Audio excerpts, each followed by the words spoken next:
नमस्कार बच्चों, मैं डॉक्टर सुनीता कमल, एसपीसी गवर्नमेंट कॉलेज अजमेर।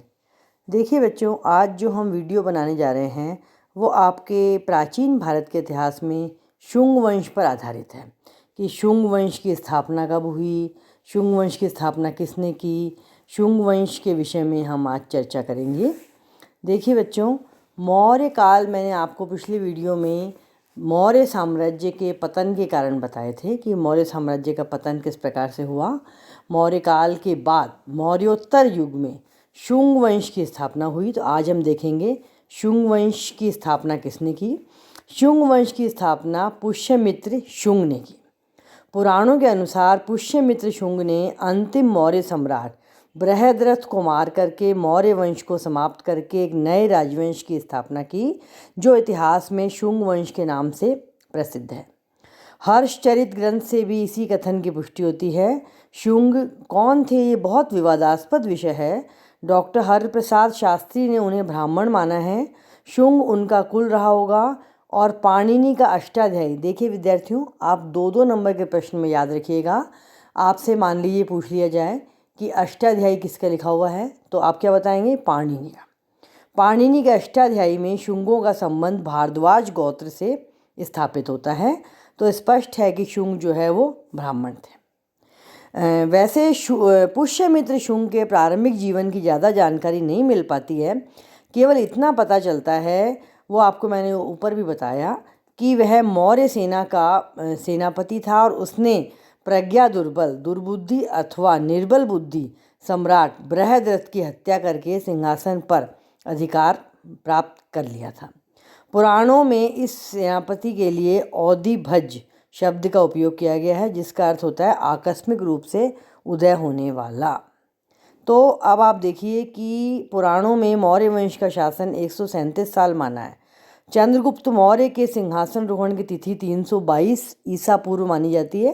इस हिसाब से 185 ईसा पूर्व के आसपास मौर्य वंश का अंत और पुष्यमित्र शुंग का सिंहासन रोहण होना चाहिए। तो आपसे 2 नंबर का प्रश्न ये पूछ सकते हैं, पुष्यमित्र शुंग का सिंहासन रोहण की तिथि बताइए।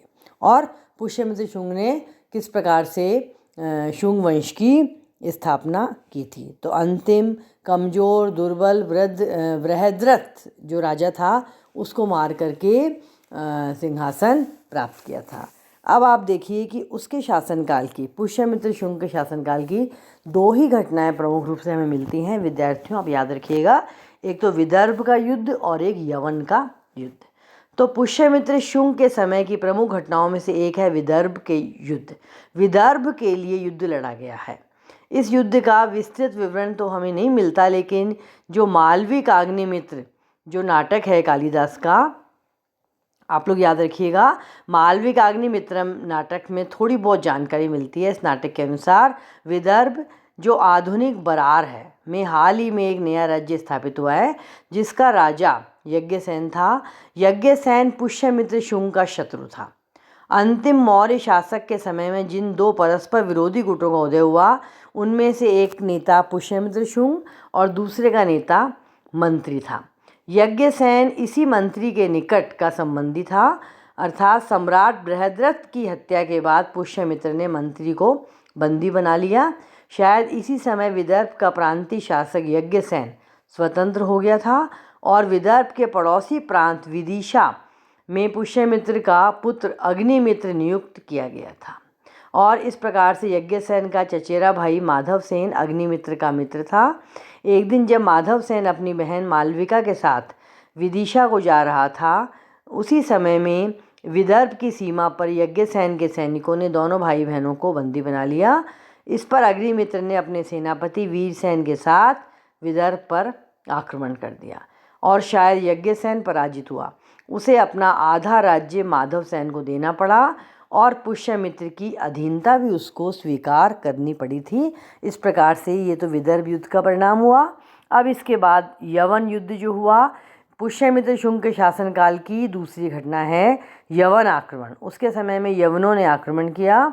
इसकी पुष्टि पतंजलि का महाभाष्य, गार्गी संहिता का युग पुराण और मालविक अग्निमित्र से होती है। अब आप विद्यार्थियों याद रखिएगा, महाभाष्य किसका था? पतंजलि का महाभाष्य।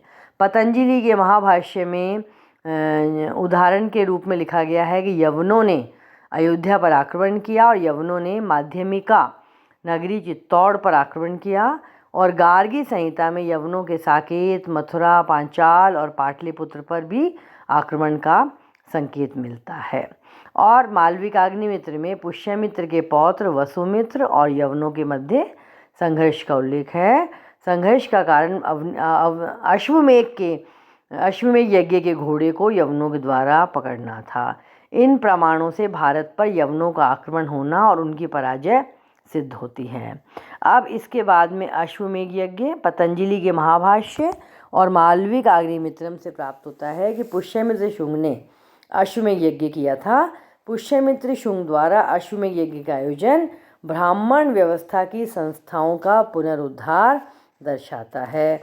इस प्रकार से पुष्यमित्र शुंग का राज्य विस्तार पंजाब के सिंधु नदी तक विस्तृत था। इनके अनुसार यवनों के साथ जो युद्ध हुआ वह सिंधु के तट पर ही हुआ था। अब इस प्रकार से पुष्यमित्र शुंग जो था उसके उत्तराधिकारियों में भी पुष्यमित्र, अग्निमित्र, 10 राजाओं ने 112 वर्ष तक शुंग वंश के पुराणों के अनुसार शुंग वंश के निम्न 10 राजाओं ने 112 वर्ष तक शासन किया था। पुष्यमित्र, अग्निमित्र, वसुज्येष्ठ, वसुमित्र, आंध्रक, पुलिंडक, घोष, वज्रमित्र, भाग और देवभूत। और अंतिम राजा देवभूति अथवा देवभूत जो था उसके अमात्य वासुदेव कण्व ने उसकी हत्या करके ये कहाँ से पुष्टि होती है? ये हर्षचरित से ये पुष्टि होती है कि देवभूति ने शुंग वंश का अंत करके कण्व वंश की स्थापना की थी। इस प्रकार से शुंग वंश का अंत हुआ और एक नए राजवंश कण्व वंश की स्थापना हुई। कण्व वंश का शासन अधिक समय तक नहीं चल सका और उसके बाद विद्यार्थियों हम अगले वीडियो में देखेंगे सातवाहन वंश। धन्यवाद।